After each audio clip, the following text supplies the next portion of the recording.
कभी नहीं सोचा होगा कि एक आईटी बिल्डिंग जैसी जगह जहां हर कोना कैमरों से भरा होता है, वहां भी कोई ऐसा कोना हो सकता है जहां कुछ छुपकर आपको देख रहा हो। यह कहानी है विवेक झा की, जिसने मुंबई के वर्धान टेक पार्क की बहुमंजिला बिल्डिंग की 13वीं फ्लोर पर नाइट शिफ्ट में बैकएंड डेटा एग्जीक्यूटिव करीब 5 साल काम किया।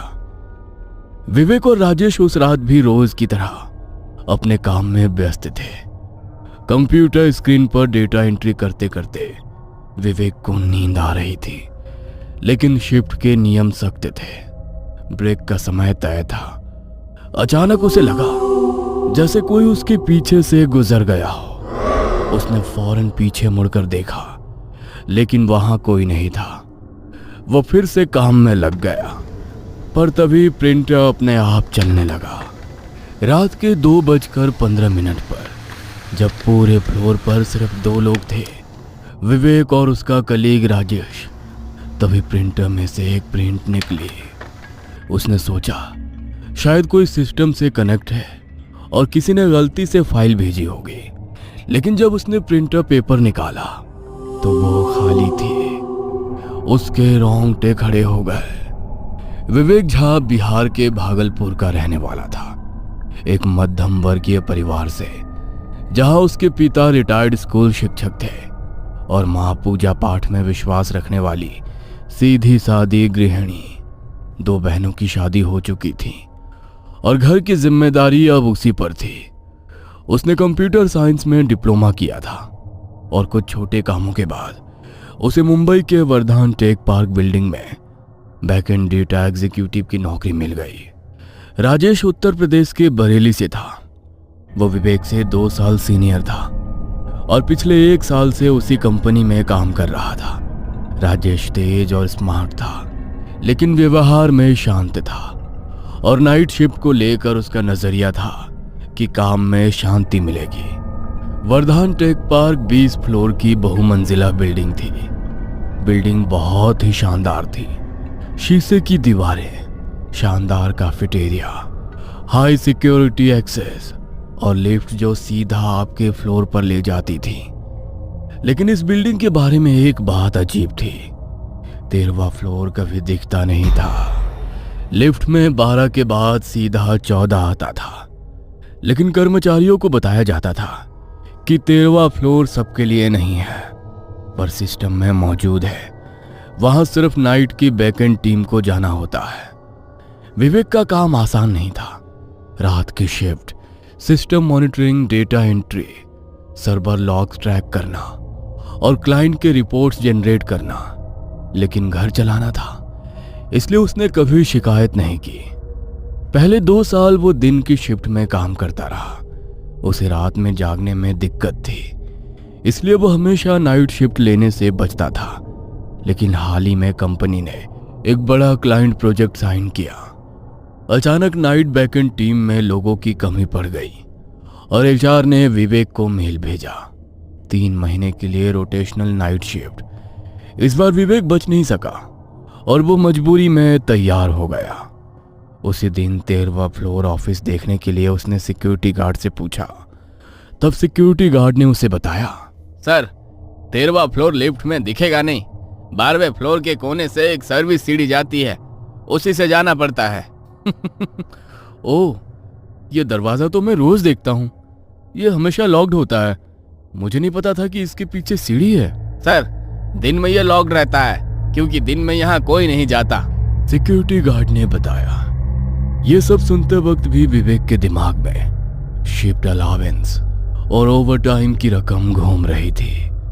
उसे न फ्लोर के बारे में कुछ पता था, न उसने पहले कभी कोई अफवाह सुनी थी। 13वां फ्लोर उसके लिए सिर्फ एक नई सीट और कुछ एक्स्ट्रा रुपए थे। धीरे धीरे विवेक को इस फ्लोर के बारे में बातें पता चलने लगी।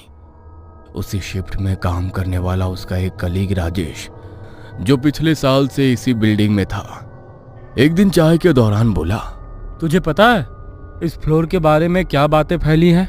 लोग कहते हैं कि यहाँ रात में अजीब अजीब चीजें होती हैं। ये फ्लोर हॉन्टेड है। पर मेरा तो मानना है कि ये सब लोगों ने नाइट शिफ्ट से बचने के लिए कहानियां बना रखी है। अगर कुछ होता तो कंपनी इसे छिपा नहीं सकती थी। विवेक ने भी उसकी बात मानकर हंसते हुए सिर हिला दिया, लेकिन उसके दिल के किसी कोने में एक बेचैनी थी।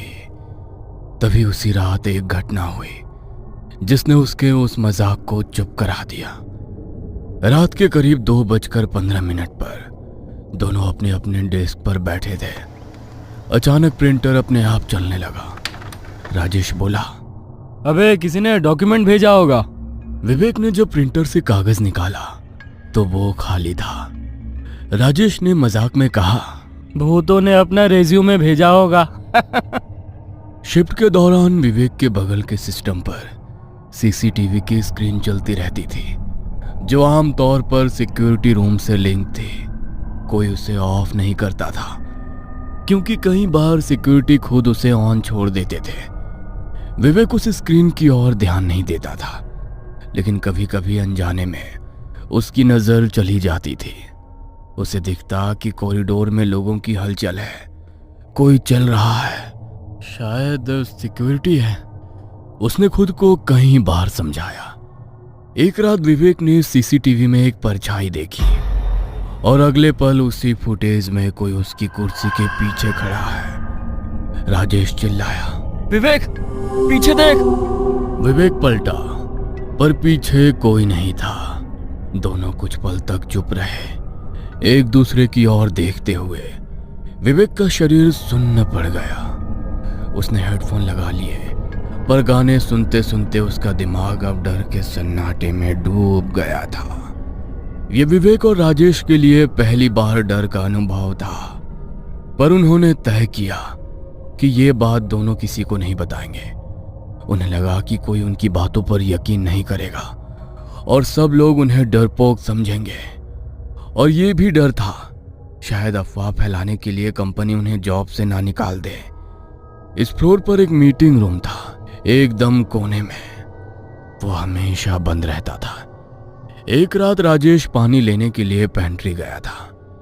तभी विवेक अकेला बैठा लॉग फाइल देख रहा था कि उसके हेडफोन में अचानक शोरगुल सुनाई दिया, जैसे बहुत सारे लोग एक साथ बोल रहे हो। हालांकि प्लेलिस्ट में कोई म्यूजिक ट्रैक नहीं चल रहा था। वो हड़बड़ा कर उठा और आवाज अचानक से बंद हो गया। उसकी नजर मीटिंग रूम नंबर 3 की ओर घूमी। दरवाजे के निचले से हल्की पीली रोशनी चमक रही थी, मानो अंदर किसी ने टॉर्च जला रखी हो। लेकिन अचानक वो रोशनी बुझ गई। विवेक को शुरू से ही इस कमरे को लेकर उत्सुकता थी, इसलिए एक रात ब्रेक टाइम पर उसने सिक्योरिटी गार्ड से पूछा, ये मीटिंग रूम नंबर 3 हमेशा बंद क्यों रहता है? कोई मीटिंग तो कभी यहाँ होती नहीं देखी। गार्ड ने पहले तो टालने की कोशिश की, लेकिन फिर धीरे से बोला, सर, पुराने लोग कहते हैं इस कमरे में कुछ ठीक नहीं है। पहले यहाँ मीटिंग्स हुआ करती थी, लेकिन फिर एक बार कुछ अजीब हुआ, उसके बाद से इसे बंद रखा जाता है। कुछ दिन बाद एक रात राजेश हाथ धोने के लिए कॉरिडोर के आखिरी वॉशरूम में गया। अंदर घुसते ही ट्यूबलाइट झटके से जल बुझने लगी, मानो कोई उसके ऊपर फड़फड़ा रहा हो। उसने जल्दी जल्दी हाथ धोए, लेकिन जैसे ही बटन बंद किया, पूरे बाथरूम की लाइट एक पल में गुल हो गई। गहरा सन्नाटा, पर नल से गिरती बूंदों की टकटक और किसी के धीमे कदमों की चुर्राहट सुनाई दे रही थी। राजेश मोबाइल की फ्लैशलाइट जलाकर बाहर की ओर भागा। दरवाजा खोलते ही कॉरिडोर की लाइट से एक झटके में वापस जल गई, लेकिन अंदर अब भी घोप अंधेरा था। डर से हड़बड़ाया राजेश लौटकर सीधे विवेक के डेस्क पर आया। भाई, तूने वॉशरूम की मेन लाइट ऑफ कर दी क्या? मैं तो यहां से हिला भी नहीं, सारी लाइट्स ऑन है। राजेश ने पलट कर देखा। वाकई बाहर से वॉशरूम की लाइटें ऑन थीं और अंदर ट्यूबलाइट्स फिर से जल रही थी। दोनों एक दूसरे से बातें करने लगे। विवेक ने राजेश को वो बात बताई जो सिक्योरिटी गार्ड ने उसे बताई थी। अब धीरे धीरे विवेक और राजेश दोनों को अलग अलग डरावने अनुभव होने लगे थे। कभी किसी की परछाई, कभी कंप्यूटर स्क्रीन पर अजीब चीजें टाइप होती तो कभी बिना वजह की ठंडक महसूस होती। विवेक ने नोटिस किया कि ये अनुभव अक्सर रात 3 बजे के आसपास होते थे। और सबसे अजीब बात यह थी कि जिस दिन कोई उस मीटिंग रूम नंबर 3 के पास ज्यादा समय बिताता, उसी दिन उसे कुछ ज्यादा डरावना महसूस होता था। दोनों ने और ज्यादा पूछताछ शुरू की। ऑफिस में पुराने लोगों से, हाउसकीपिंग स्टाफ से, सबका जवाब लगभग एक जैसा था। उस रूम में अजीब ठंडक लगती है। कई बार अंदर से खुद ब खुद आवाज आती है और जो भी देर रात उस रूम के पास बैठा हो उसे कुछ अजीब चीजें दिखती हैं। यह सब सुनकर विवेक का डर और बढ़ गया। ऐसा लगने लगा था जैसे उस कमरे के भीतर कोई ऐसी शक्ति थी जो आसपास मौजूद हर चीज पर असर डाल रही थी। एक रात करीब 3:10 पर उस कमरे से कुछ आवाज आई। विवेक और राजेश उस कमरे के पास गए तो उन्हें दरवाजे के नीचे से लाइट जली दिखी। विवेक धीरे धीरे उस ओर बढ़ा। दरवाजा बंद था, लेकिन अंदर से हल्की हल्की आवाजें आ रही थी, जैसे कोई दबी आवाज में बात कर रहा हो। उसने राजेश से सिक्योरिटी को कॉल करने के लिए कहा, लेकिन किसी ने फोन नहीं उठाया। डर कर वो वापस अपनी डेस्क पर लौटे तो विवेक का सिस्टम ऑन था और उसकी स्क्रीन पर एक लाइन टाइप हो चुकी थी, तुमने दरवाजा क्यों नहीं खोला। विवेक और राजेश अब इस फ्लोर के माहौल से अंदर ही अंदर डरने लगे थे।